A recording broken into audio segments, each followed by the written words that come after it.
Ah, so there we are then. Sorted. Your dad will be happy. Your gran will be ecstatic. When you...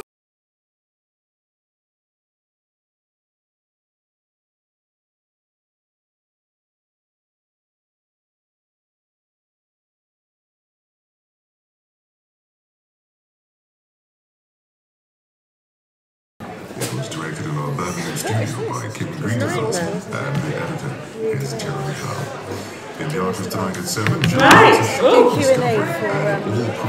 too much. yes. So is that a new listening practice for some of you here? The show of hands, that was a new listening. Oh my goodness, lots of you. And that's just how, you know, so watching the Twitter feed is how we've been listening for quite a while. So, connected with that stream of invective and punning and all the rest of it, do you have any questions for Jez about his paper? In fact, where is he? Jez? About his exploration of... Yeah, come on. In fact, let's stand in front of the Archer's quilt. I feel very comfortable here. Anything you wanted to ask Jez about his findings, which is so interesting? Oh, yeah. Yeah. Shall I turn on this one? Yeah. That's working. Yes. That's on. Is it on? No, it will be. Should. Hello? I wanted to ask you, at the beginning you asked us how many of us have heard Minecraft, and you seem to be a bit surprised. What suppositions have you come to about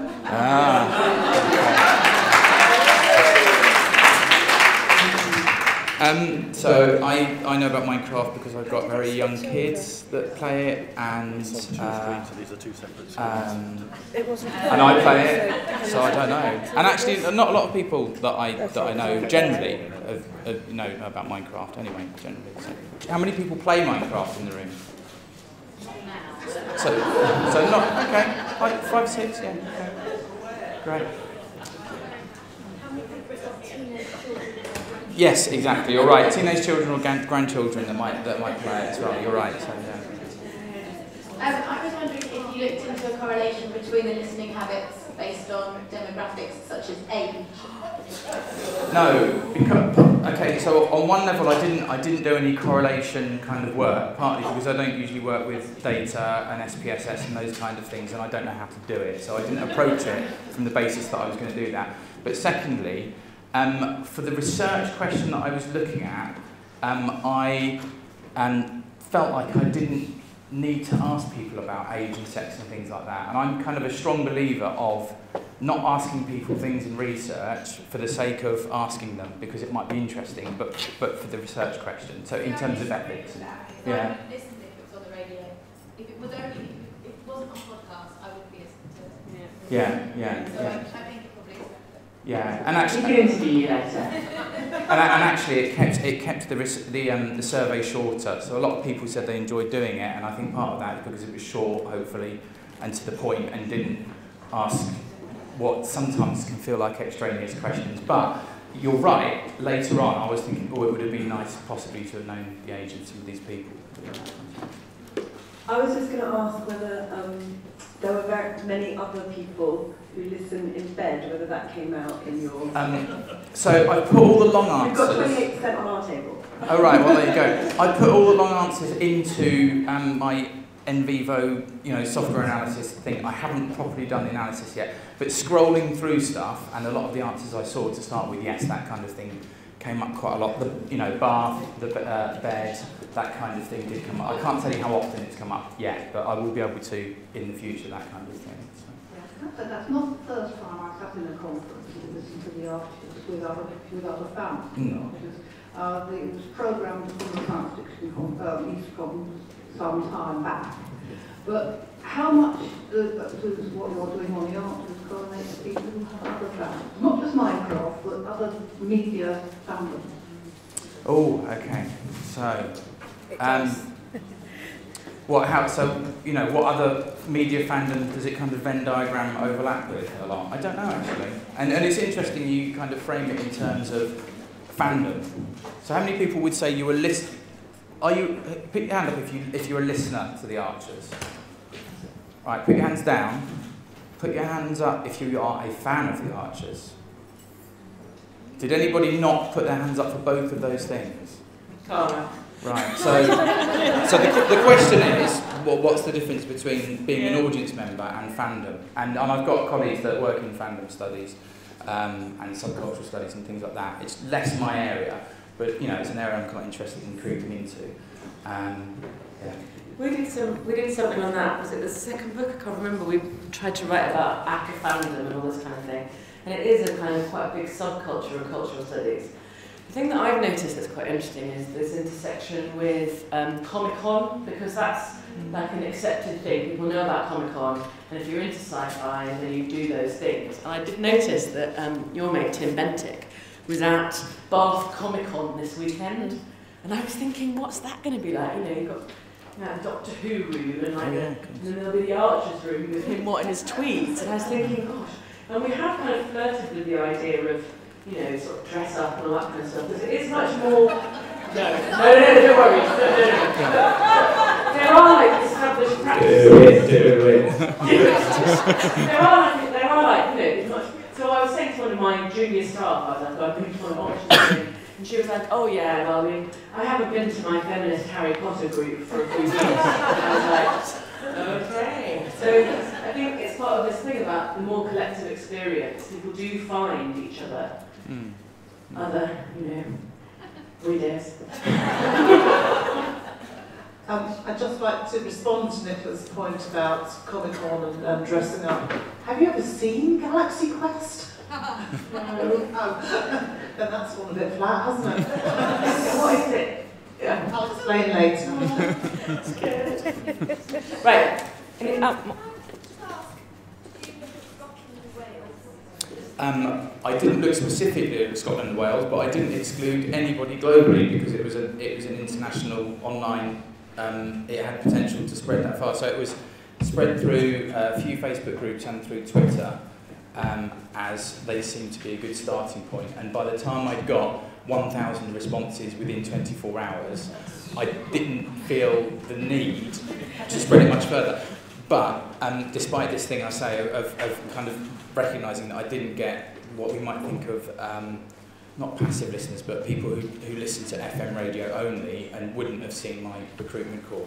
So that's a bit of a gap. But bear in mind, if you do online social science, you could expect, you'd say what happened with your other survey. You got 30 responses. Yeah, I did. I also had a response for some evaluation work we were doing about arts and culture and funding in Birmingham, which was a whacking great big long survey, but was very important for us. And we wanted 30 responses, and we got 23. So I was quite happy to tell my colleagues I got over 2,000 for this one. Just last question. I'd like to ask, you talked about people listening on radio, and then you made the assumption that the digital media that was used for listening, or appeared to make the assumption that digital media used for listening was the smartphone. Did you investigate the use of any other? So I kind of, I think that question was one of the ones where I kind of gave a list of people for people to choose from. So on that list were things like listening in your car, or listening on your car through a downloaded episode on your smartphone and things like that. But I left an other box as well that people could add their own ones as well. So there is a kind of a tail of other things that people added. So what kind of things did you have in mind particularly? I use my tablet. Yes, so sorry. So at least one person said, "Oh, you didn't give the option of tablet," and so there might have been. So we went. Was it you that we went into a bit of a discussion about? So with somebody, and I was saying, "Oh, well, maybe just for the purposes of this, because I can't add tablet now because we're halfway through it. Tick smartphone, if you see what I mean." But you're right. That's a failing that I just didn't put that one in there. So there we are. New listening practices in action. That's still on. Right.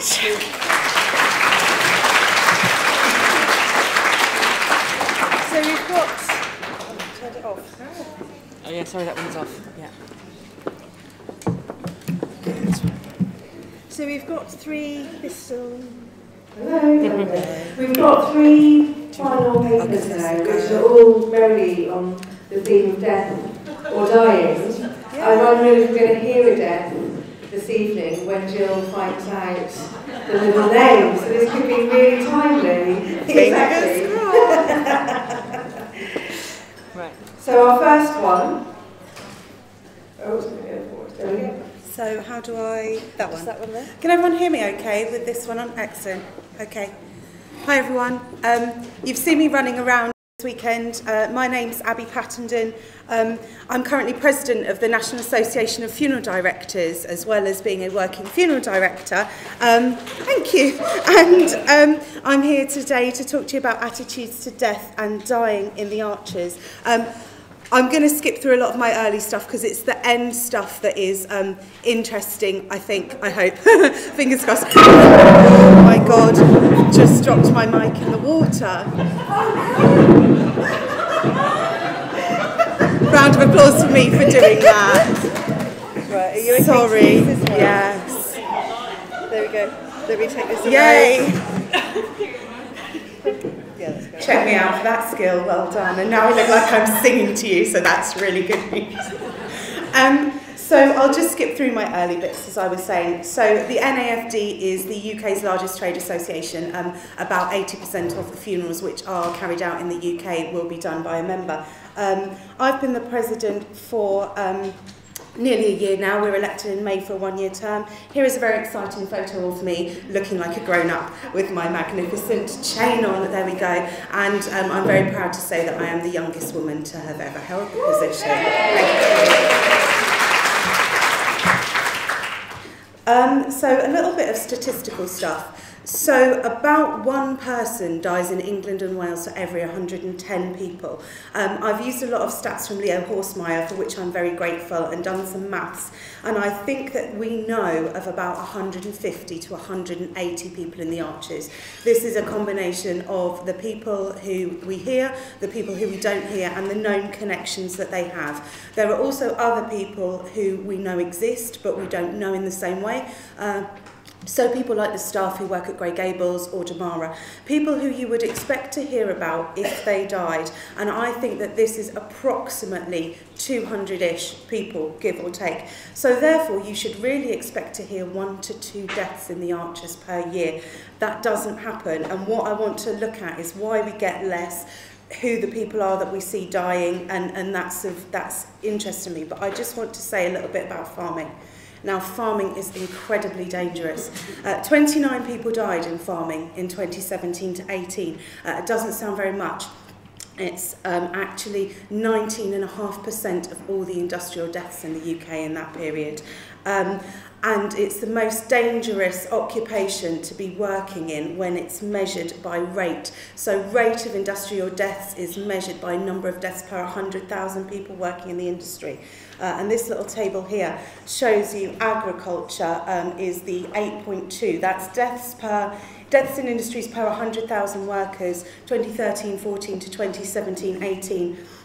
And there's a rate of fatal injury 18 times as high as the average across all industries. So there's been a thing called the Farm Safety Partnership created, which is aiming to decrease deaths by 50% by 2023. If everything else stayed the same, it would still make farming the second most dangerous occupation. And what's really interesting is that 44% of people who are self-employed who died in industrial accidents died in farming. So this is the characters that we know, the Eds, the Dodgy Tims, Pats and Tonys, you know, the characters that we know. The last death in the Archers was John of a farming-related incident in 1998. Tony had a near miss with Otto the Bull in 2014, but I'm going to suggest that really we should hear about people having farming-related accidents through the NFU. David would be involved in this kind of work. Now, since Phil died in 2010, there have been, as I say, you'd expect to have heard of about 18 to 20 people die. There's actually been 9 human deaths, which you can really categorise in 4 broad ways. So you've got your silent characters, you've got your characters who weren't speaking at the time that they died, and in 2 cases that's preempted by the death of the performer. You've got your less established herd character, or what I've called a plot-driven death, including Paul, who was sort of brought in to have an affair with Lillian and then, as we heard about yesterday, died. And that kind of set up the Ambridge Extra of that year. Then you've got Heather, Ruth's mum, who died following the sort of will they, won't they move, and sort of that was one of the other things that put the tin hat on them moving away from Brookfield, really. And then I've put Nick in this, which you might think is controversial because actually it's a recent death and it's what's prompted me to do this paper. Nick only appeared 3 times in 2017 until she started being re-established in November before her death in February of 2018. She was the 52nd most heard character that year, which is equivalent to, I think, Nolatando, who doesn't even live in Ambridge. She wasn't a major character. She got re-established in November and died in the following February. So I'm going to suggest that the death which is unique is Nigel.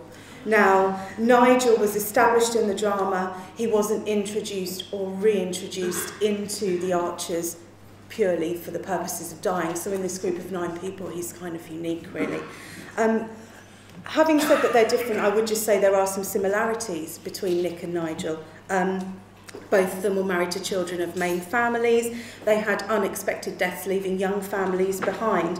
And we heard virtually their final moments in the drama, and that also makes them unique within those groupings as well.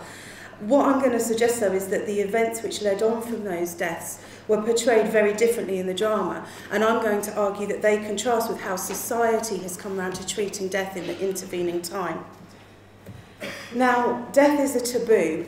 We know this. A lot of people don't want to talk about it. In a 2016 survey carried out by the National Association of Funeral Directors and YouGov, 20% of people, actually it's just slightly over that, said that nothing would ever prompt them to think about their own funeral. Nothing, ever. Out of a list of options they were given, including someone else in their family dying. Nothing would ever prompt them to think about it. So that's a small but significant minority of people. However, there are ways that people who do want to be engaged with death can talk about it. I'm just going to run through these very quickly.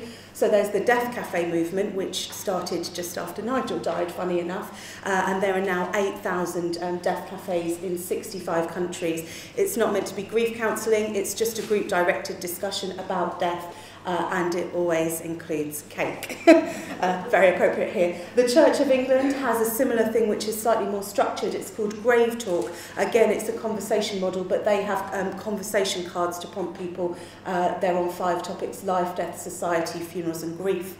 And again, they always include cake in their Grave Talk sessions. And then there's Dying Matters, which is a coalition of individual and organisational members, including the National Association of Funeral Directors. It was set up by the National Council for Palliative Care in 2009, and since 2010 they've had an annual Dying Matters Awareness Week, and members of the coalition use that week as an opportunity to try to raise awareness. The aim of the Dying Matters Coalition is to help people to talk more openly about dying, death and bereavement and make plans for the end of life. There's also been the influence of celebrities. So Jeff Brazier, Rio Ferdinand and Simon Thomas have all been very public about how the death of the mothers of their children have affected them and their children. In the latter 2 cases, they were their wives. In the first one, it was an ex-partner. And there's also a podcast, which some of you may have heard of, called You, Me and the Big C, which is about cancer. It won an ARIA award, and then that generated a lot of publicity. There was more publicity when one of its co-presenters, Rachel Bland, died. And then recently, last month I think, there was more publicity because Deborah James, another one of the co-presenters, has released a book about living with stage 4 bowel cancer. And it's a very, very inspirational podcast. I'd recommend it to people. It's absolutely brilliant.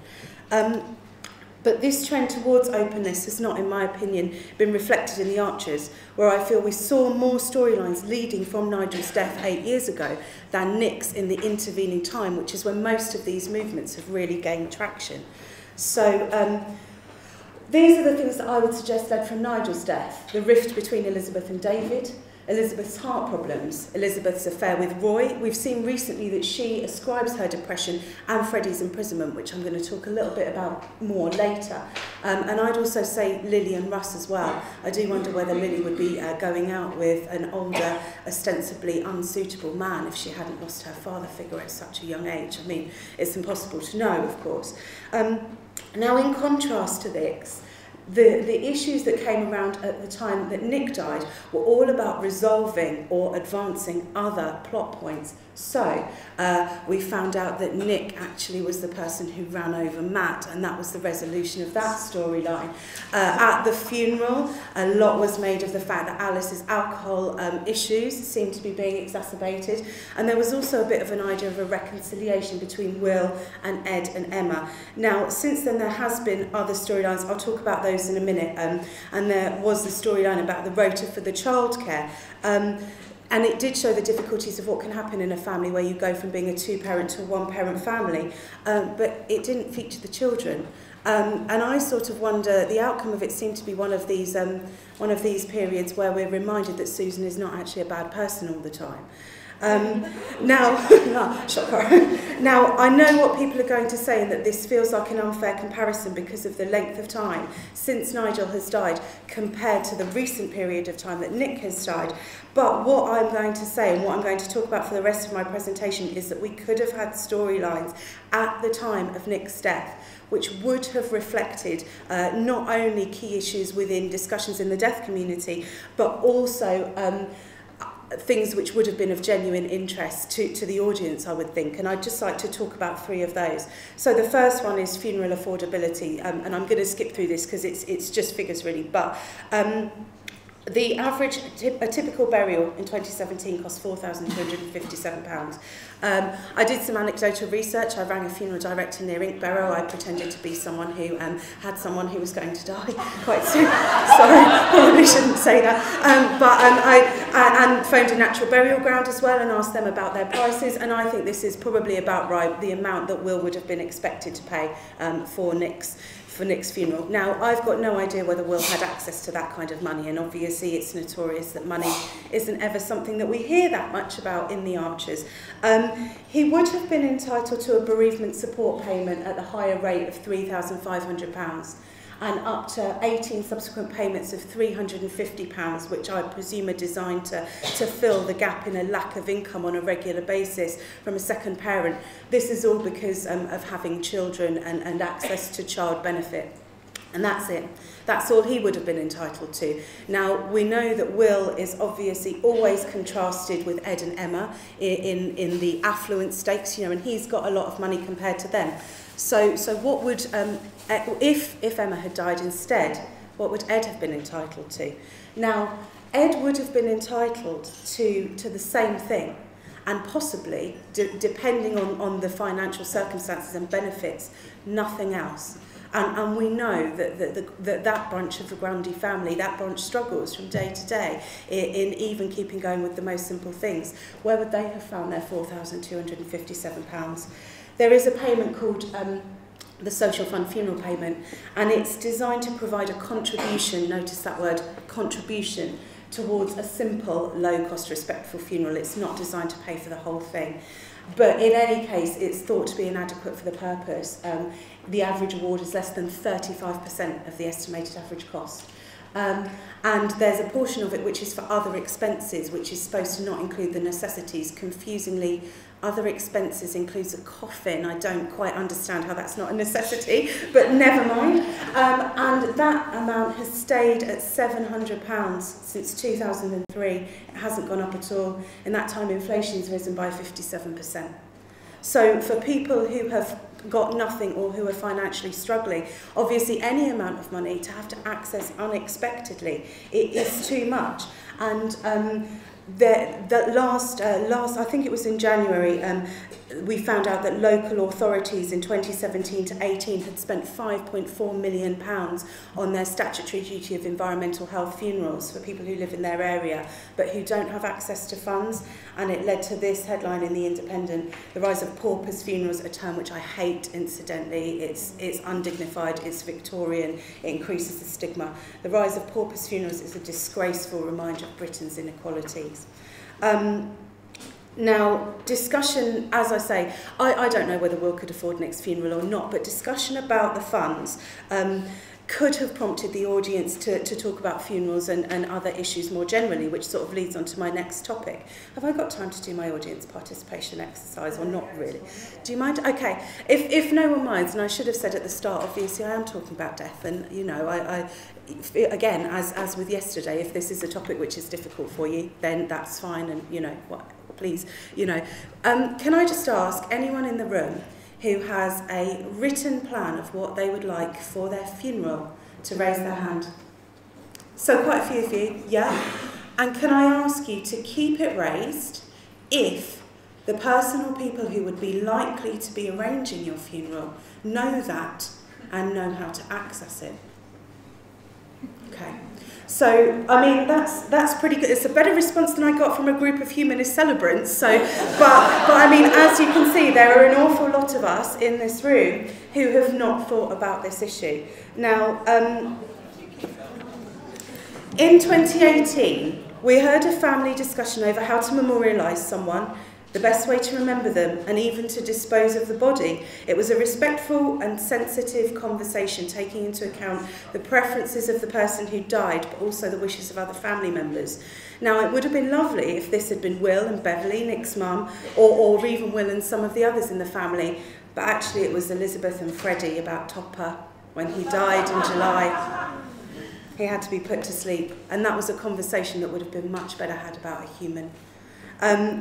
Now, as we've heard, a significant minority of people will not discuss their funeral plans, and this is problematic. There's a study about everything to do with funerals and religious belief called Keeping the Faith, and particularly for people who have ambiguous faith, there is a real identified knowledge gap. And there's a charity called Independent Age who's characterised a lack of talking about wishes in advance as an exacerbation of conflict at the time of death. Now, last year, the NAFD did a survey asking people who'd arranged funerals what their experiences were and what they'd wanted from the funeral. And these were the things that were characterised as their key wishes: making it personal, making it a celebration of the person in their life, and following the wishes of the person who has died. And I think that's fairly understandable. I think all of us would go along with that. But in the same survey, only 10% of people said that they'd had a written plan to follow. 50% of the respondents knew not much or nothing about the funeral plans. How can you achieve the former if you know nothing about the latter? And this is a source of real distress to people. I know this from my professional experience. People get very upset when they don't know what the person would have wanted. And so therefore there's a detriment to bereaved people. And this is currently a hot topic. So just last month the BBC announced this programme, Miriam's Dead Good Adventure, where Miriam Margolyes is going to look at why we struggle to talk about dying, which she says makes people dying more difficult. So it is a hot topic, it's known out there. But the thing that I think is the worst thing that hasn't really been covered in the short time since Nick has died, and the issue that really should have been raised, is bereavement in childhood. Now, I would love to be able to stand here and talk to you as I did earlier about the number of people who died in industrial deaths, or the number of people who die full stop, about how many children are bereaved in childhood. But I'm afraid I can't, because there are no official statistics about it. No one collects them. And when you consider the ongoing effects that it has on people, it is an absolute scandal. Now, the figures that I'm going to quote are from the childhood bereavement charity Winston's Wish, who say that there are 45,000 children bereaved each year, including 36,000 of a parent. Outcomes include being a victim of bullying, trauma, ongoing depression, self-harm and offending behaviours. 41% of young offenders experience bereavement as a childhood, in their childhood.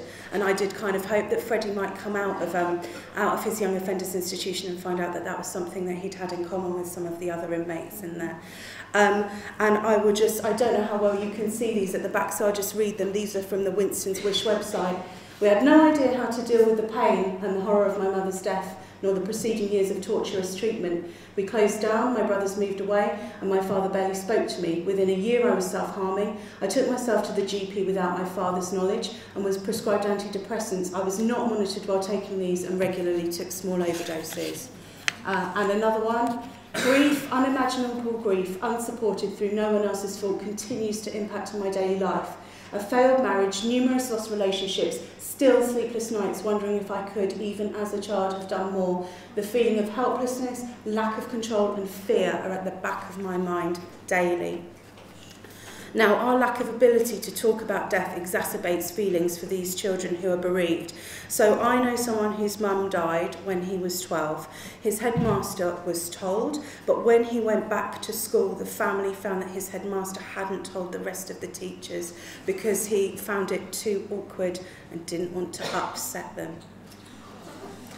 Now, even if teachers are willing, and I'm sure a lot of teachers are willing, fewer than 10% of teachers have had any bereavement training, and even fewer schools have a bereavement policy. However, that's all reactive in any case, whereas what's really needed is proactive efforts to help children understand. There's evidence from practitioners that children can be educated about death in a multidisciplinary way, which supports them in advance and prepares them for what will happen when they are bereaved.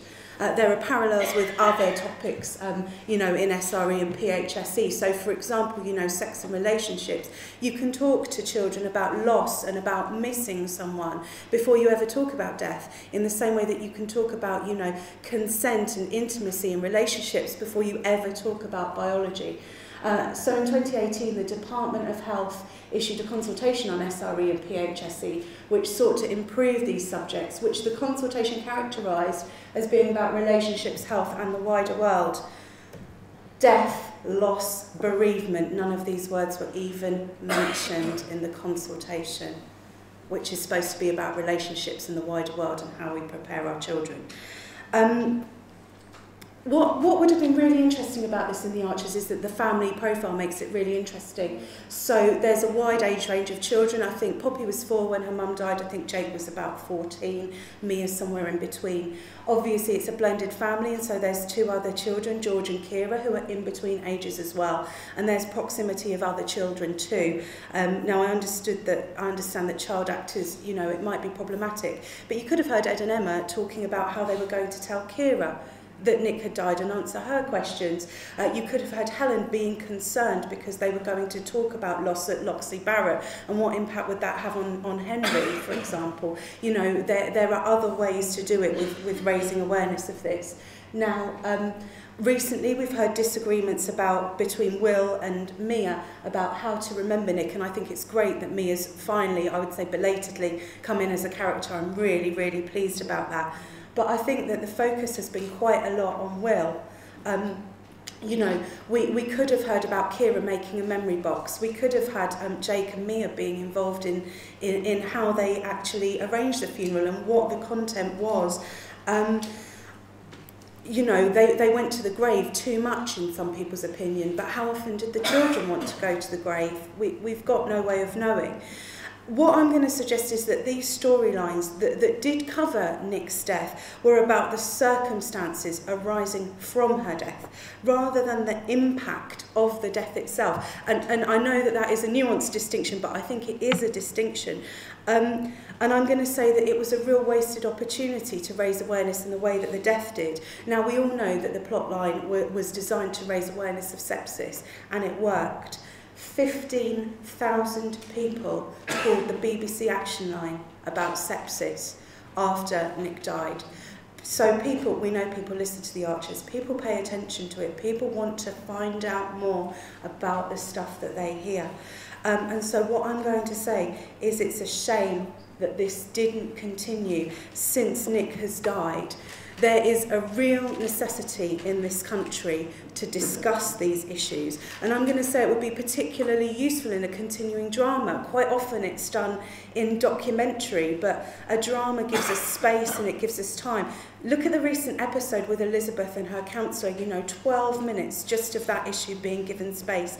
Imagine a 12-minute episode with I don't know, Jake and Mia talking about their mum and how they wanted to remember her. They're both speaking characters now. It could have been so powerful, and I just really think that it's a shame. I think it's good that Nick died. Perhaps I shouldn't say that, but I mean, I don't know. But I think obviously it's great that it raised awareness of sepsis, and as I said right at the start, people should be dying in the drama. But I just think that it's a pity that some of these really important issues weren't explored in more detail. And that's it from me. Thank you.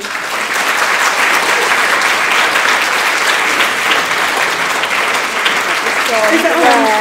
I won't drop it into my water again. Any questions? Naughty. Oh, loads. Oh, loads. Oh, gosh. Oh, death.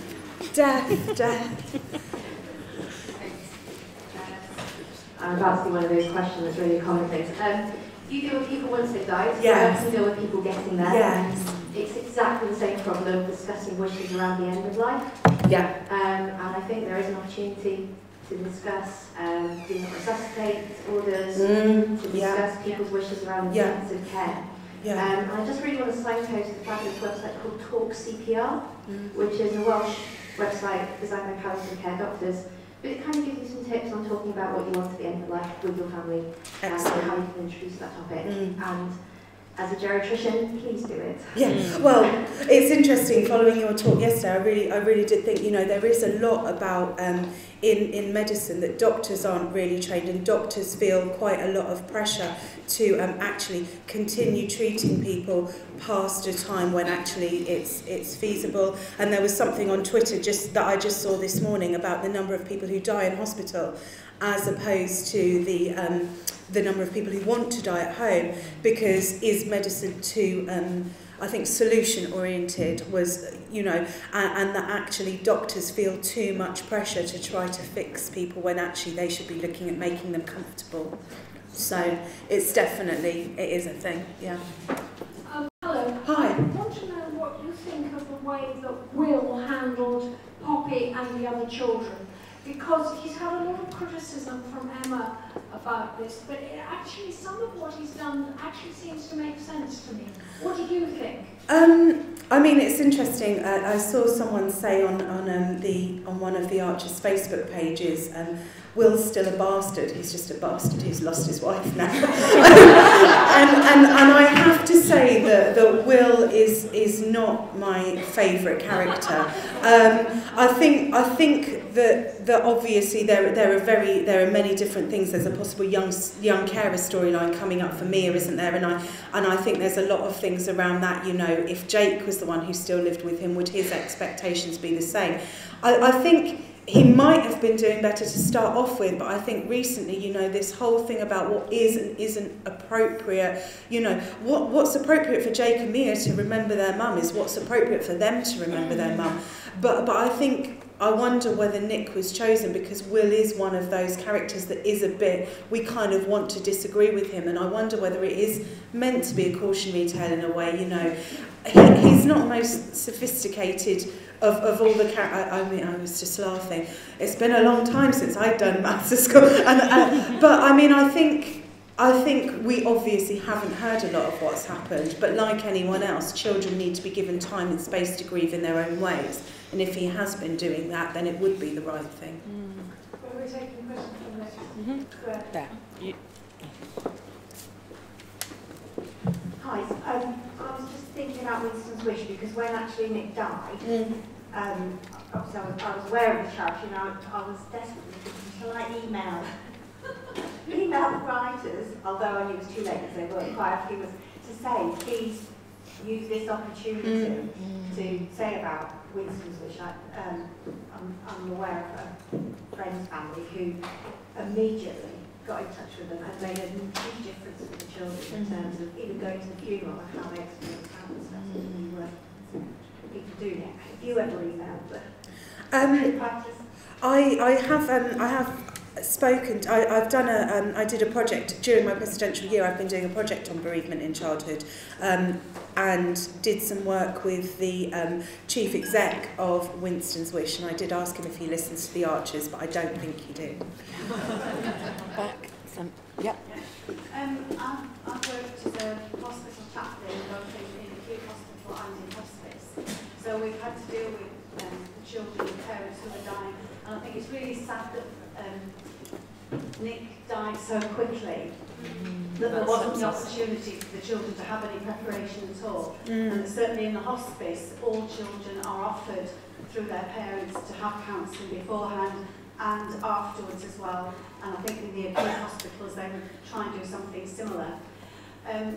Your point about people making preparations for their actual funeral service is vital, I think. But another thing, when I've been talking to parents or to anybody of any age really, is have you made a will? Yeah. And that's absolutely crucial. Show of hands, maybe. Who's got a will? Oh, not everyone. I think people are frightened that if they make a will, it's going to make them die. And it's not. Well, I'm proof for all of you that you can talk about death every day. It hasn't happened to me just yet. So, yeah, no, you are quite right. Yeah. And final point. You talked about the actual cost of the funeral, and that would be right certainly for a burial where you've got to purchase the plot. Yeah. Cremations are generally cheaper. Yeah, I know. But when I've been talking to people about funerals, I've always said, what is it you would like to happen? And I will try and make that happen. I can't always do it, but people aren't always aware that you don't actually have to use a funeral director. No, that's quite right. No, you don't have to use a funeral director. And the difficulty is that people, I think, the practicalities of taking physical care of the body of someone who you have loved, in the same way that nursing someone is very hard. I mean, the company that I work for gives an awful lot of help to people. We do very much we will do the things that you need us to attitude. And people do look after people do have their family member back at home, and that's fine. But it is all very well to say that, but for many people, there are how to look after a deceased person at home guides on the internet. For many people would find it very, very challenging, I think. Okay, but last question. you're right. Sorry. That's okay. I could. You didn't mention Steve Hewlett, which was a Radio 4... oh, yes, I didn't think of him, yeah. Really, yeah, he was brilliant. And there are also two other podcasts which you might have heard of. Regrets of the Dying, which is really interesting, and The Art of Dying Well, which gives lots of people lots of things to think about and talk to the relations with. Yeah, there are lots of resources out there for the people who want them. The problem is the people, the 20-odd%. Yeah. One last thing. We mixed up my mum and dad after she died, having held on to dad for a long time, and took them up to various locations that were important to them, and inhumed them or scattered them. Brilliant. Yeah, my dad's still at home on the sideboard. Amazing. Thank you. Thank you so much. That's right. Sorry about the microphone. Not broken.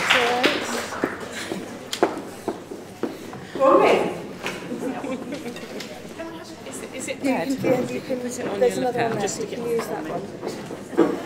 Sorry, I'll cut it both. Can you do that one? Thank you. Just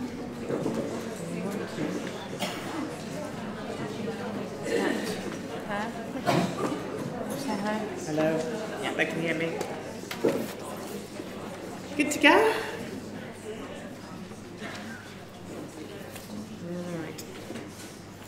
Thank you very much. Thank you to Abby. I'm one of those people, I was just struck that I have a will, but I don't have written details of what to do when I die.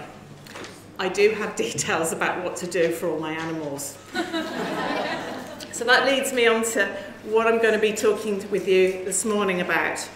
So to continue the death theme, I'm also one of those people who talk about death quite a lot.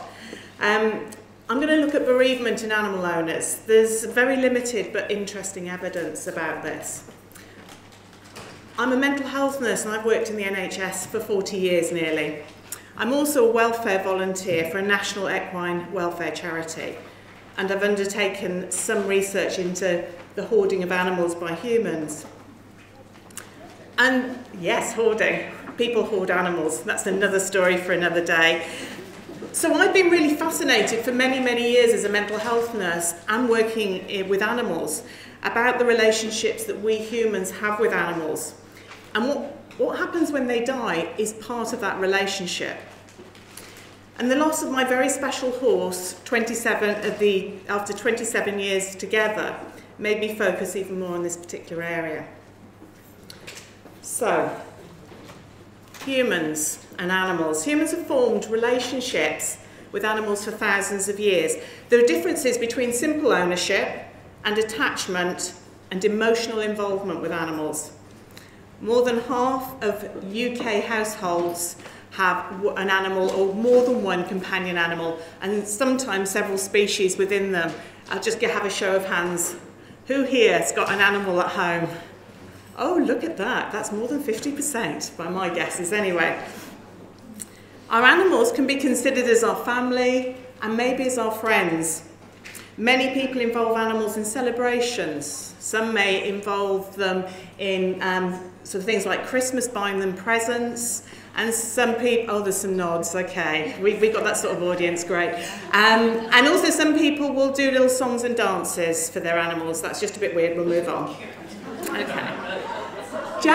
Jack Woolley, some of you will remember Jack Woolley, he would always make sure that his dog Captain had Christmas dinner. I came across this list of dogs in 1964. Have we got that many in the Archers in 2019? I'll let you do the adding up in your heads. One of the recommendations from a fantastic paper last year entitled Heavy Petting was, oh yes, it was fab, I loved that. I watched it on YouTube. Was that one of the recommendations was that we needed more animals and more species in the Archers. I'd agree. That gives me an opportunity to have more grief and death and stuff like that. Okay, so the research tells us that those of us, lots of us in the room, who form close bonds with animals tend to be seen as doing so instead of having relationships with people. And we are suspected of being unable to engage satisfactorily with others. But I'm pleased to tell you that this is not the case, as most who are close to their animals are generally sociable, loving, and able to build relationships with other people. So breathe a sigh of relief in here. And generally this is heard in the Archers. So animals are very important to many of us, and when they die there's going to be an impact. For some this is as bad as when a close human dies, and for some of us it's even worse. The experience of grief when there is a loss of a fellow important human being is well documented. And there is less in the literature though for what happens, and less understanding about what happens for when we lose an animal. What research there is shows that the type of death for an animal that the animal experiences can have different effects on the humans who care about them. And this might be quite surprising, but those who chose euthanasia for their animals generally have significant closer attachments to those animals and then go on to report significantly less grief, which is quite interesting, than if their animals had died of natural causes or from accidents. Owners whose animals died in accidents had extended grief reactions. You might remember when Ed shot Will's dog Baz. His dog being shot would have had a bigger impact for Will, perhaps than if he'd had the animal put to sleep himself at some stage. And that's without the ongoing issues between Ed and Will. So, it's not just those who have companion animals. We're talking about a farming community here. Grief at the loss of an animal or animals also affects those who own or work with animals, those who work in animal welfare and also in wildlife sectors. We might think about Kirsty here. This is difficult for some people to understand, especially around farmers, that farmers may experience grief when they're perhaps producing animals for slaughter. In the Archers, this was perhaps demonstrated by the Grundys. We're used to the details of the killing and the plucking and the dressing and the run-up to Christmas. But not all turkeys are the same. A turkey destined for the Christmas table in 1989 was given the name Clint and a reprieve by a then young Will Grundy. And in 2014, George named one turkey Lucky. For farmers and those who breed animals, animals are a source of income. But the significance for individuals is not diminished. The relationships may be different, But many hold the welfare and well-being of their animals as very important. Attachments are still formed, as demonstrated by some farmed animals being given names, and we certainly hear about that in the Archers. We've already heard about Otto, the bull who attacked Tony, and Pepper, of course, Ed's ram. Jazza. Jazza can sometimes be heard talking very lovingly about his sows or his girls. He also has other lady friends, but we won't go into that. I was interested in the cat, the version yesterday, the black one, for Hilda Ogden. So the very nature of lifespans being different for humans and most animals means that people will very often outlive their animals, often many times over. An example of this is perhaps Peggy and her succession of cats, and some people might like to see Hilda Ogden go quicker than her average expected feline lifespan. Different types of loss can give rise to different types of grief experiences, and I'm going to talk you through a few of those next. So anticipatory loss. This is where an owner or a keeper knows that an animal will die or will need to be euthanized at some point. And Bartleby. When Bartleby was ailing before Jem arrived, Joe was probably considering the worst outcome at that time and may well have been experiencing anticipatory loss. I'd suggest that this was probably made a little bit more complex by it probably linking to Joe's own mortality and thus making it more complicated. Luckily, Jem turned up and gave Bartleby company and things perked up. When we think about our animals dying, that anticipatory loss can be helpful though. It's painful, but it can forewarn us of what is to happen. And we may then experience less grief when the animal does die. This is one of the trickiest ones. Ambiguous loss. Ambiguous loss can be caused by the separation from an animal, perhaps due to a relationship breakup, by moving accommodation, by having to give the animal up due to an inability to keep it or to afford it anymore, or perhaps from theft or the animal becoming lost. The not knowing what has happened to an animal can complicate the grief reaction, and people may spend time ruminating about what's happened and what could have been done differently. Scruff was an example of this when he went missing in the flood, and Linda and Robert didn't know what had happened to him. They didn't know if he was dead or not. And then Scruff showed up at Christmas, and then the next year he died peacefully, asleep in the garden. According to the research, Linda and Robert could have had difficult and prolonged grief reactions when he died of natural causes.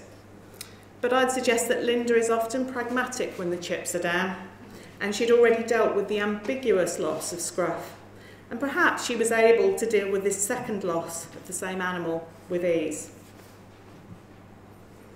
Disenfranchised grief.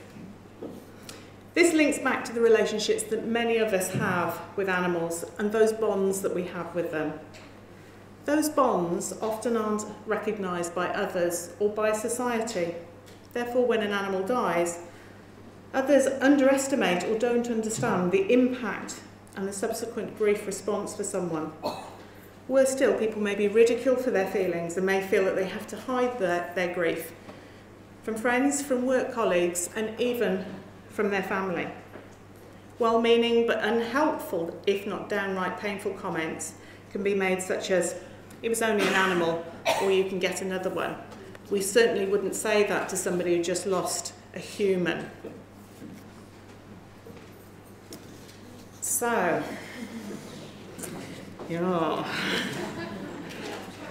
we never heard, I think, that Henry and Helen had animals at the time that Rob was around. I may stand corrected on that one. Helen's pony Comet isn't mentioned now, so I presume, luckily, wasn't part of her life when Rob showed up. But I'd suggest if they had had an animal or animals, Rob may well have used it to manipulate and hurt Helen, as many abused women report that partners have threatened to harm or to get rid of their animals, or have actually harmed or killed them, and sometimes that's done in front of them and the children. So women often stay in abusive relationships due to their fears about theirs, and very commonly the fears that they have about their children's animals. So going back to farmers, in the UK we've had a number of events in recent years that have hit farmers hard. The last foot and mouth epidemic in 2001 saw 6 million cows and sheep killed. The ongoing issues of tuberculosis in cattle, we sometimes hear about TB in the Archers. The floods in recent years in other areas as well as Borsetshire. And some farmers may have bred certain family lines for several human generations, especially dairy farmers.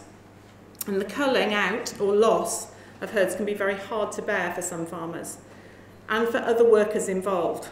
They may develop symptoms of trauma or even PTSD, and there are cases of suicidal acts and thoughts. The loss of the herd for Pat and Tony was difficult, and the sale of the herd and the resulting quietness of the farm was hard for them. And those who keep livestock also keep working and companion animals, so there's a whole mix here. So there are different levels of attachment and meaning in each case. Topper's death last year was a bit of a find for me for this presentation. Abby's already mentioned Topper. He was Nigel Pargeter's horse, and after Nigel's death was sold to Shula. He was put down at the end of July 2018 as an emergency due to liver failure. Shula lied and told Elizabeth that Topper went very peacefully, when in fact it was an emergency and it was traumatic.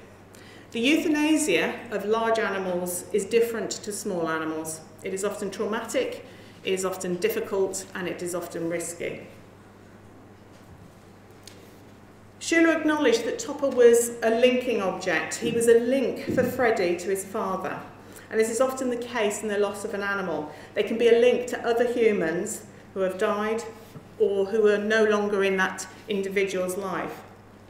Unresolved grief can be triggered for that lost human when their animal dies at a later date. There can be further issues, which is quite interesting, if an animal dies from the same or similar disease to which the human died. And so ritual is an important part of the process after death. There is a lack of rituals after an animal dies, which can compound problems and any disenfranchised grief that somebody may be experiencing. The loss of large animals, or a large animal, brings further problems and possibly trauma. Again, Topper demonstrated this issue. Using the hunt for disposal of the body was suggested. He would have been used as food for the hounds. Seen as appropriate, I know, but that's the reality. This is seen as appropriate for a horse who's hunted. But Freddie wanted him buried at Lower Loxley, and the difficulty of burying horses was acknowledged. So what can help us as animal owners when the inevitable happens? There's a number of things that we can do, very simple things, or we can support others when they've lost an animal. And these can help with the grief process. Keeping a transitionary object, either something belonging to the animal or some part of the animal, such as ashes, fur clippings, a piece of mane or tail. Writing perhaps, poems, journals or memory books. Making albums, framing photographs, having a portrait drawn or painted. Planting commemorative plants or trees. Ceremonies of scattering ashes, of remembering. And commemorative events. My friend and vet sends me a text on the anniversary of the day my horse went. She's a good friend. You know where I'm going with this one. So, I'm going to be a bit controversial here. At a time when the Grundy family was struggling, Joe took it upon himself to kill his beloved ferrets. He bludgeoned them to death with a hammer. How dreadful and shocking was that episode? But then again, you may not know this, but many vets want to and do put their own animals to sleep themselves. They want to do that last one important thing for their animal, and they want to be the ones that do it. So was Joe that much different? Maybe not the best way of doing it. I wouldn't condone bludgeoning your loved ones to death with a hammer, but I just want to make that clear. But you can see where I'm going with that one. And poor Alistair. Poor Alistair. Vets statistically deal with death much more than those of us working in human health. It's a repetitive and frequent occurrence, on average, I think, about 4 times a week for a vet. Yeah, it's a lot. Vets and veterinary staff, it gets more complicated. They're often affected by the death of animals, their own and other people's. They have to manage the animal, its welfare, but also what's going on for the owners around them. Staff may build significant relationships with animals and their owners, often over many years, and often experience their own grief when an animal dies. When my old horse was put to sleep, my vet and friend, and the veterinary nurse that she brought along with her, and I all sat on the grass afterwards when he'd gone. We sat with him, and we all cried and talked. Vets often work and live in the same communities, as demonstrated by Alistair. He has relationships with many of those in Ambridge, both professionally and personally. This could make his experiences of death of the animals he cares for much more complex, especially when he's experiencing other losses in his life as well. Animals are important to many of us, including those in the Archers. The death of an animal is a real bereavement and should be treated as such. Our relationships should be recognised and honoured. So we've been thinking about endings, and I want to tell you also about beginnings. Over 4 years ago, my beloved horse Badger, this is he, pictured here, this was just a couple of weeks before the planned event, and he was put to sleep by my good friend and vet. It was a really difficult experience, but it did lead me to becoming and developing my interest in the relationships that humans have with animals, and then I started looking at bereavement. And this ending led me to publishing some papers with my friend and vet on this subject, and also to being here today. So I'll just give you this last slide. Thank you very much.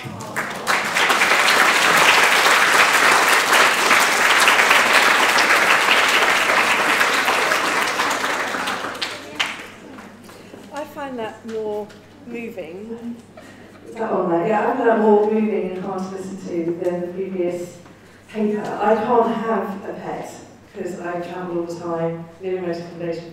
And every time I see a dog or a cat, I just have this pang of that kind of ambiguous loss. Yeah. But I cried, when Scruff died, I cried so hard because I was like vicariously a dog owner. Yes. Through the grief that I have looking at a dog. Anyway. Any questions? I've set some people off. Yeah. Can I just say, as a mental health nurse, I have to make at least 4 people a week cry, so thank you, I've got one there. Anybody else that I can... My thing is a comment really rather than a question. When you talked about domestic abuse and animals being killed, I do interviews, risk assessment interviews with women who've been abused. 24 questions, and number 18 is always, has there an animal been killed? And I feel myself tensing. And I also feel bad about it because, you know, the woman has suffered, but if an animal's been hurt or killed, I just shiver inside really. Yeah. And then, you know, you spoke about that. It's hard. There's two great papers, I think, from out of Ireland about this, and I've probably got the references up there, but yeah, absolutely amazing. It's stuff that's just hidden about the impact and the way that people will, abusers will keep women and others, you know, other genders are available in there as well, so yeah. I think it's nearer the surface, really, grief about an animal. It's somehow easier. Women will sometimes present, and others will present to animals to vets with unexplained injuries. So that's something to look out for as well. So it's not just about death, it's the threats of. Yeah. I was just struck by what Carla said about the death of Scruff, and I remember reading years ago that Big Baxter wanted a pet on Blue Peter for all of the children who couldn't have pets, so they could kind of have a virtual pet. And I'm just wondering for how many people the pets on the Archers are their own pet. Yeah.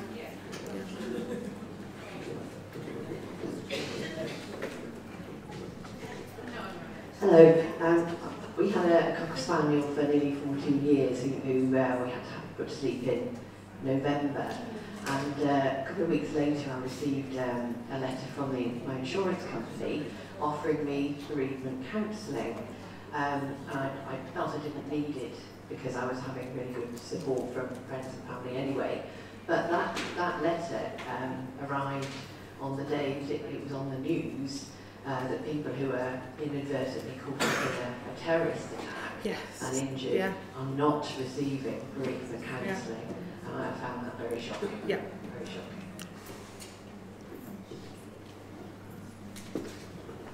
I'll come over, don't worry. One more question. Your talk has really fascinated me because I have suspected this anyway, but the fact that my parents had 2 cats put down in my absence while I was a child and said, don't worry, you can get another one, I think it's meant I've never become close to a cat since. Yeah. And I just worked that out. Yeah. Just, bless you. Yeah, and I was thinking about Abby talking about involving children, and that's all the guidance around, vets are really good usually at talking to kids about this stuff, and involve the kids in this, but bless you. Thank you. You're welcome, thank you. Carry on, I'll have to see.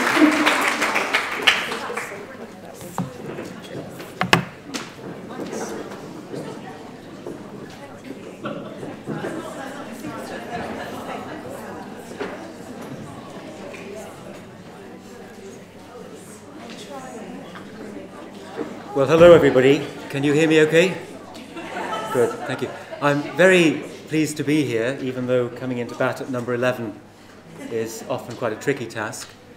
Sometimes batsmen at number 11 hang around for an unexpectedly long period of time without doing very much. Jimmy Anderson is perhaps an example of that. But I'll try not to hang around too long, and I will try to tell you something that I hope you're interested in. I should say that even though I have a PhD in medicine, I'm not clinically qualified, nor ever have been. I know there are clinicians in the audience, and if I say something misleading, perhaps at the end they would be kind enough to point it out. Okay, so a series of unfortunate events, mortality and morbidity in a small Borsetshire village. We heard earlier on that I think 598 people had said that death was one of the things that interested them most about the Archers. I think along with infidelity, death and serious illness do drive a lot of storylines, and they are a source of great interest to people. Okay. Thank you, yes. Okay. Is this better for everybody? Thank you very much. Okay, so death interests people second only to infidelity, I think, in terms of a means of driving storylines. So there is quite a lot of it about in the Archers, although perhaps less than statistically one might expect. Although I'm going to disagree slightly with Abby on that. Okay, so let's try and... Okay. There. So, writing about the Archers has been quite a fertile furrow for the plough over the years. This is something written in 1991 or 1992 in a medical magazine, Medical Monitor. And it was written about Bronwen Williams, who was a general practitioner in Montgomeryshire in Wales, who became unofficial medical advisor to the Archers at that point. And I went with him on his rounds. The top is him going to visit a patient, and at the bottom is the old bull at ink barrel, which has been a model for a bull over the years. But he was a chap who had an agenda as a rural GP. He wanted to introduce some stories which he felt reflected his experience of people's lives. And among the stories he wanted to have included in the Archers were to do with depression amongst farm workers and risk of suicide, and indeed farm accidents, which I've rightly pointed out are very considerable in number. I also wrote an account of his work for The Independent at that time, and emphasised that in addition to curative medicine or reactive medicine, preventive medicine was something that Ambridge's GPs traditionally had not done very much of, and he was keen to introduce those storylines too. This is Vanessa Whitburn, who edited The Archers for 20 years. Some of you may have met her. She retired a few years ago. There was an extraordinary thing that happened. One day she was leaving Pebble Mill Studio, driving onto a dual carriageway, and she, I think, rather carelessly drove in front of an oncoming car. She was very seriously injured and ended up in ITU for a week or so. And the extraordinary irony of that was that only a few days later, Mark Hepton's death was broadcast. So she presaged by a few days, not with her demise, but with a very serious RTA. I've been interested also in more sociological aspects of the Ambridge community, sex, scandal and crime, and wrote with Chris Smith from the Times a piece about that. And as I'm going to say, broadly speaking, on medical aspects, when it comes to these other major life events, Ambridge is typically not leading the way. It certainly isn't over-exaggerating what is happening nationally. It's reflecting trends more typically than it is setting them. Okay, but it's the morbidity and mortality which has been my main interest. It was sparked by Nigel's fall and death in that very famous edition, anniversary edition, and that led me to think, I wonder if life in Ambridge is short compared with national averages. And I found a piece of research which suggested that soaps, or at least television soaps, might follow that pattern, because for newly introduced characters in Coronation Street and EastEnders, for example, their life expectancy is less than that of someone with advanced cancer.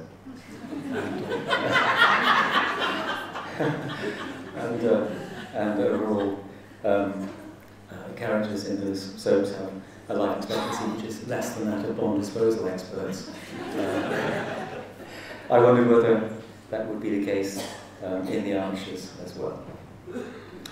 So I look at mortality, overall death rate, causes of death, and I look at morbidity, some aspects of morbidity, non-fatal medical problems. And I looked at an initial 20-year period from 1992 for the British Medical Journal article, and then in anticipation of this meeting, I've updated the epidemiology, looking at what has happened over the last 7 years. Now this is, the relevant population is where I differ from Abby, because along with some of the production team in the Archers, I think we probably don't hear about medical incidents in some of the most peripheral characters. So we settled on an epidemiological population of 115, which would be 60 characters who speak and the 55 who are spoken about. So the discrepancy between my conclusions and those of Abby are solely due to the fact that I have a baseline population of 115, and you assumed a baseline population of 200. We're both assuming that average demographics are similar to national figures for social class and age distribution and so on. Now then, the deaths in that first 20-year period, with Tom Forrest and Prue Forrest, we don't know what they died of. We know they died within 6 days of each other, but we don't know what the cause was. Irene Barraclough died of cancer, we don't know what kind. We do, with Siobhan Donovan, know that it was a melanoma, metastatic melanoma, that she died from. Heart attacks are an interesting area. We had Martha, Guy, George Martha, Betty Tucker, Sir Perks die and identifiably so having had a myocardial infarction. And we presume that Julia Partridge and Phil Archer also died from heart attacks, although that was never specified in the storyline. But that would be 7 heart attacks. I think we can be fairly confident about that. Then we have another area which is interesting, that of accident and suicide, the road traffic accident which killed Mark Hepton, the overturned tractor, John Archer, Nigel's fall from the roof, and then we have the suicide of Greg Turner by self-inflicted gunshot wound. So that would make 4 violent and accidental deaths. The total is 15 in 20 years. So my first step was to look at an annual mortality rate. So if you divide 15 by 20, you get 0.75. And then you have to multiply that to make it a death rate per 1,000. Anyway, the deaths in the more recent period, Bob Pullen, not known as Harry died, Paul Morgan has been mentioned. He died in Cardiff. Jack Woolley's Alzheimer's eventually killed him. And that's, as again has been mentioned, that was a much praised storyline, I think. The sensitivity with which his decline was portrayed was dramatically very effective and was, I think, very true. Jack's age group, let's say he was 85 to 95, I'm not sure exactly how old he was, but at that point, if we survive, 1 in 5 of us will have dementia, and about 2/3 of those dementias will be Alzheimer's. So it's very appropriate that one of the characters should have had this condition. John Tregoran died of cancer. We don't know what type. His death was not in Ambridge. Frida Fry died of pneumonia. Helen Pritchard died of stroke on the way down to Ambridge, but her death was not in Ambridge. Caroline Sterling also died of stroke, and again not in Ambridge, but in their second home in Italy. And then Nick Grundy died of sepsis. And she was, yes, epidemiologically extremely unlucky for that to be the case, I think, because although sepsis is more common than people think, in her age group and being otherwise healthy, it would be somewhat rare. I think 1 in 100,000 per year would be the death rate from sepsis in her age group. It's considerably greater amongst young children and very much greater amongst the elderly, but she was otherwise fit and healthy and was very unlucky indeed to have had that happen. So, 8 deaths in 7 years among characters, but arguably 4 of them were not registered, would not have been registered as deaths in Ambridge, which is a complicating factor in trying to do the epidemiology. Now, these are the death rates for those 2 periods for Ambridge and for the country as a whole. With the initial period, I felt it's probably just about okay to divide them into men and women, roughly equal numbers among the characters and those we know about. And the death rates in Ambridge for males and females are, to my mind, extraordinarily exact, or mirror extraordinarily exactly the death rates in England and Wales. They are increasing. My figures were 2017, and that was the highest number of deaths. Okay. So yeah, death rates going up. Death rates are going up. But yeah, I mean, you have to look at long periods if you can.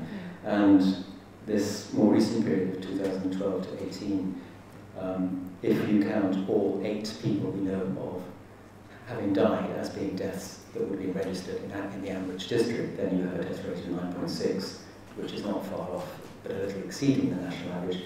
If, however, you take only the 4 deaths, which are likely actually to have been recorded as deaths in Ambridge, then you have a somewhat lower rate than nationally. But I think overall that is an astonishing match between Ambridge's experience and that of the wider community. Whether that's, I think that's down to luck rather than editorial judgment, but it does show that they are not following the EastEnders style of service. Causes of death. Well, this is where they depart somewhat from believability. The 3 accidents of non-suicide amongst men in that early period were 27% of the total average mortality, and the national figure for accidents of men over that period was about 4%.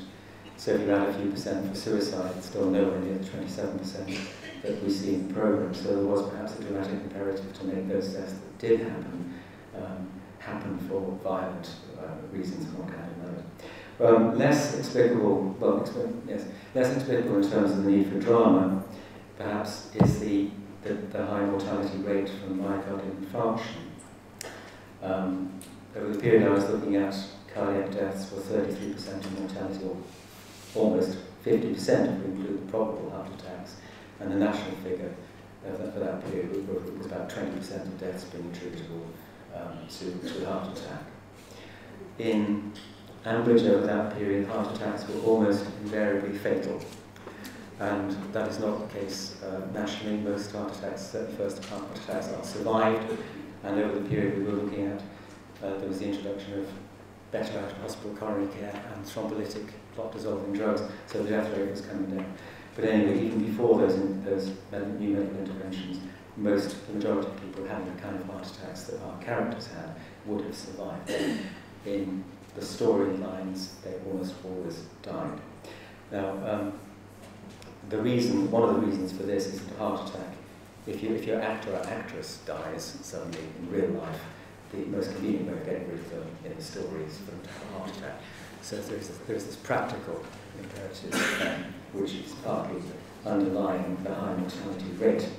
But it isn't inevitable, because what happened, and my BMJ article was December 2011, and Tony had a heart attack in February 2012, so only a couple of months later.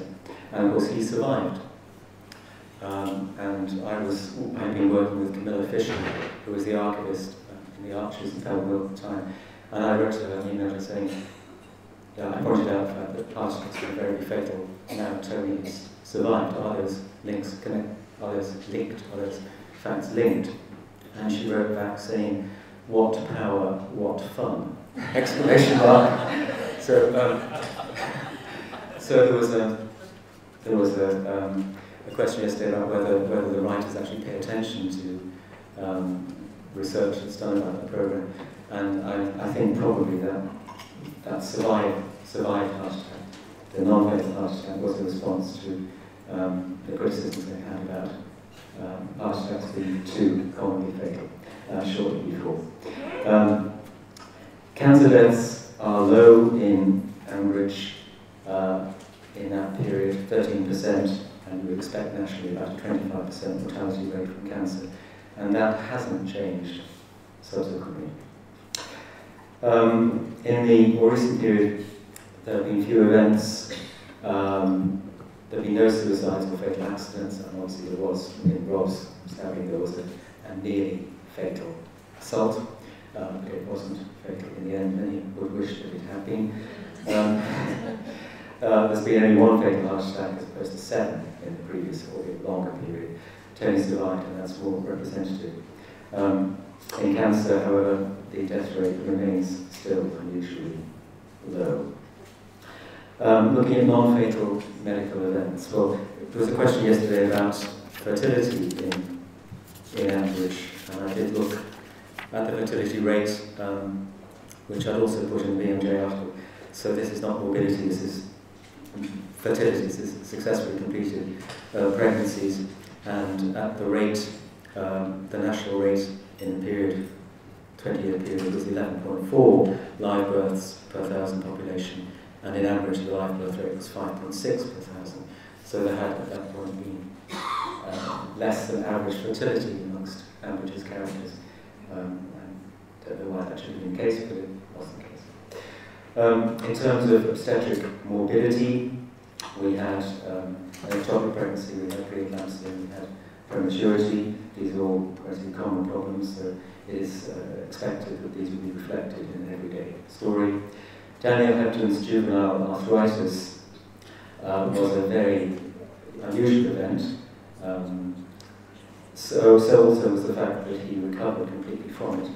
Juvenile arthritis normally has a poor prognosis, and somebody said, I talked yesterday about the Ambridge fairy. The Ambridge fairy sometimes miraculously intervened, and in the case of Daniel Hepton, his juvenile arthritis was in remission and then seems certainly to have disappeared completely. One of the common illnesses you'd expect to be common in the Archers. Given that there are so many uncommon things that people can contract, you'd expect a community, even a small community over a long period of time, to have a few of the uncommon ones. And juvenile arthritis was one of those, and others we'll talk about in a moment. But Ruth Archer's breast cancer, I said the cancer incidence was low, cancer mortality was low. Ruth Archer, 10 years ago, she had an estrogen receptor negative multifocal breast cancer, for which she had mastectomy and adjuvant chemotherapy. And she's fine at 10 years, no recurrences. And I think I might be saying that, well, of course, we don't know exactly the cancer that she had, but I think, roughly speaking, 80 to 90% of women with that kind of tumour at that kind of time having had the therapy that she had would be fine at this point and would stay fine, probably. Now, there have been no colorectal, prostate or lung cancers in Ambridge, and that is somewhat surprising, because along with breast, these are the common 4 tumours. Yeah, in a town of 3,000 people, a large village of 3,000 people, now four of us, 4 people, including me, who got prostate cancer, just in a small friendship group. So that's very surprising that we haven't had any prostate cancer we know of in Ambridge. One of the rare ones is the tetralogy of Fallot. This is a rare congenital heart defect. Elizabeth was very unlucky to have that, and not only did she have the heart defect, which was corrected with a couple of surgical procedures when she was tiny, but one of the things the artist does very well, I think, is to have these long burning stories, medical and otherwise, which they revisit periodically. And in the case of Elizabeth, that's been very well handled. So after twin pregnancy, she had valve problems, which could be easily a consequence of the condition she had at birth. And then she had ventricular tachycardia. She had an arrhythmia, serious arrhythmia, for which she received treatment with an implantable cardioverter defibrillator, which at the time, around 100 in the country, put in the year when she had it, so she's lucky to get that definitive corrective treatment there. Depression is, of course, it's very common. 3 instances of depression. We've had our characters experience Mike Tucker's Greg Turner, which was led to suicide, and then most recently Elizabeth, which is a story that carries on. The morbidity, hip replacements. This was an interesting little story. I mentioned Vanessa Whitburn. This happened on her watch, the hip replacement, and she was at an Enuresis Society function shortly after this storyline started. If you're the editor of the artist, you go to some interesting functions. And she found herself being approached by William Waldegrave, who at the time was the Secretary of State for Health, and he complained to her that Phil was having to go private for his hip replacement because the NHS waiting list was 2 years. But Vanessa, who had done impeccable research ahead of this story, anticipating the kind of complaints, the kind of problem that her storyline might cause, found that the three DGHs close to Ambridge all had 2-year waiting lists for hip replacement at that exact time. So William Waldegrave had to go away with his tail between his legs. Then we have other companies like Lestrol, Mike Tucker, anorexia. This is another long burning storyline, isn't it? And Helen's mental fragility and issues of anorexia. The abusive relationship problems that are flowing from that. This is a long running story with her, which has been very well sustained, I think. There was a question or a mention of Kenton. Kenton was going to be the gay in the village, wasn't he? The storyline was very clearly going in that direction. It was also going in the direction of him being the first HIV positive person in Ambridge. And this was the production. I know Vanessa socially, and they're a wicked bunch. The writers, the artists, sometimes they do consciously tease people. They do set out to set these hairs running, and then you go nowhere. And Kenton's malaise turned out to be hypothyroidism and not anything to do with HIV, which was a clever thing on their part, I think. But, I'm sure they laugh at us as much as we laugh at them. And it was bradycardia, which Jack Wood is bradycardia. Okay, so the conclusions that I have start with uncertainty. We are dealing epidemiologically with small numbers. There's uncertainty about who counts as an average resident or whose deaths count as having taken place in Ambridge. I might have missed a few relevant events, but I think I've pretty much captured them all. And in part that was due to help I received. But anyway, overall mortality, both male and female, continues amazingly close to the national average. Causes of death since 2011, there's been a decrease in the unusual high rate of cardiac deaths and in deaths from accident suicide. Cancer incidence and mortality are still remarkably low. But Ambridge has spared the high mortality rates of TV soaps, which are largely urban in context. In epidemiology, it ploughs its own furrow. Is this the charm of the rural or of radio? I thank Vanessa Whitburn and Camilla Fisher, who are now retired from the Archers, Jessica Bunch, Ken Greengrass, who are still there. Michael Goldacre from the University of Oxford was an epidemiologist who helped me with some of the statistics. Chris Smith of the Times and Tony Dunlop of B&J have given me the opportunity to write about Archers over the years. Thank you very much.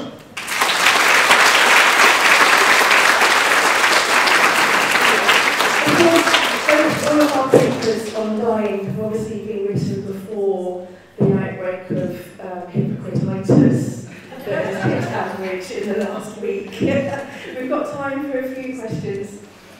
So Peter? Any comments about the lack of diabetes are Christine? actually helpful for the society? Well, I noted this comment yesterday, and I should have noted it in my talk. I mean, we have had hypercholesterolemia, haven't we? I assume we've got lots of hypertension. We haven't got hyperglycemia or diabetes-related conditions, as far as I know, and I don't know why it's absent, and I don't have any judgment about the case. We have a great paper on this one. In the last book, Christine Michael looks at this, and there's actually enzymes within lemons. The lemons will bring down levels. Are you still here, Christine? Yeah. Good. She's not here. No. Thank you. Thank you. I take it that you're not impressed with Joe Bruns as farmer's love then? No, I did mention that. I did mention that in the BMJ article. The absence of lung disease of any kind, the absence of lung cancer, in context of that, I did mention that the only kind of pulmonary problem that's ever been talked about was farmer's lung, and that was Julius diagnostically. No. Farmer's lung, yeah, it's a real thing. It is an innovation, dust particles and things. No, well, he may have made up the fact that he has it, but it does exist. It does come on, doesn't it? And the last question just here. Firstly, everybody seems to have forgotten about Jethro Larkin's death this morning.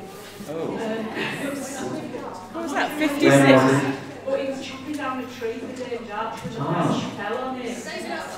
Was it in the 50s? Did Archie done it? I think probably preceded the period. 50s? Pat's depression following John's death.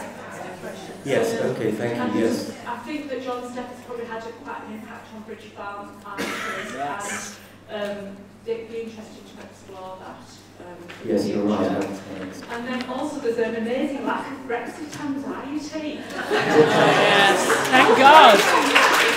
No more Brexit.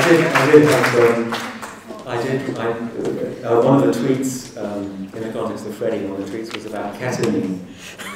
And I, in the psychiatry writing I do, I've written about ketamine, or something called S-ketamine, which is going to be a drug for depression. And it's going to be administered by nasal spray. And just after John Berger was doing all his lovely theatrics in the Brexit context, I wrote a piece on S-ketamine for a Danish website, and I'm not sure whether they would have got this, but the title of the piece was "The Nose Has It." Oh, very good. Well, there's no So we've got a few bits of housekeeping to go through, but firstly, thank you all so very, very much. We've done it! Yes! We've got through another academic arts conference. Hooray! All of you started talking about next year, give us a chance. Thank you, lady. So, yes, church notices. We're on Women's Hour tomorrow. Cara and I.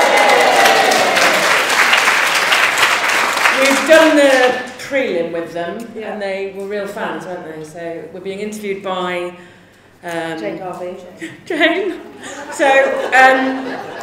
So tune in. Basically, we'll be talking. They've had the book and they had all that stuff. So hopefully it'll be a. And then in the podcast as well, we've been asked to hang around and talk about the Archers even more. Yes. So we're thinking it might make the podcast. Hashtag life goals. So do listen, tweet along and all that stuff, but definitely listen again to Women's Hour tomorrow. I was aware that partly, I'm sorry newbies, we didn't really go through all the mechanics this time. So there is stuff under the bonnet that makes this work, including the work of the peer reviewers. People don't just dream this stuff up. We had 20 listener reviewers that went through. There was more papers than we could handle. They went through, they scored them. That's sort of one of the things that really brought me to it. Always much more harshly than we do. We are, yes. We're just, that could be interesting if done appropriately, and the peer reviewers are like, no! So that was part of the thing that brought me into it, was about the role of the expertise of being a listener compared to the expertise of people that have got their theory or their data to expound. So if you want to peer review for next year, stay in the Facebook group. That's where we do. The Facebook group is by far the easiest method of communication, because most of you are there talking to Michelle, who is our... But also with that, if you want to get us directly, tag us in the comments, because we can't read absolutely everything. Well, then Michelle does flag if we need to. You're very good at that, and others are as well, but if you want to come to us directly, just please name us. And of course, other Facebook groups are available, and that's up to you, but this is Academic Archers on Facebook, so this is where we are. So, and on the tweet along sometimes. So, just to say by name, the volunteers that we couldn't have survived the last couple of days without: Michelle, Abby, Anne at the back, she's gone, Caroline, Elizabeth Campion, still here, and Catherine. And really, there's, the grunt work is the grunt work, but mainly it just keeps us from strangling each other or anybody else. So that's it. That is the end of Academic Archers 2019. Stay in touch with us. There is a wicker basket at the back, just in case anyone's purses or wallets are feeling a bit heavy as they leave. Just, we like the kind of money that jingles, but we prefer the kind of money that folds. Thanks so much, everybody. It's been amazing. There's lunch downstairs as well. Oh, yeah. Lunch downstairs, and you can take it away if you've got to get trains and planes and automobiles. So. Next year, give us a chance. Yeah, please, give us a chance. Give us a chance. There we are.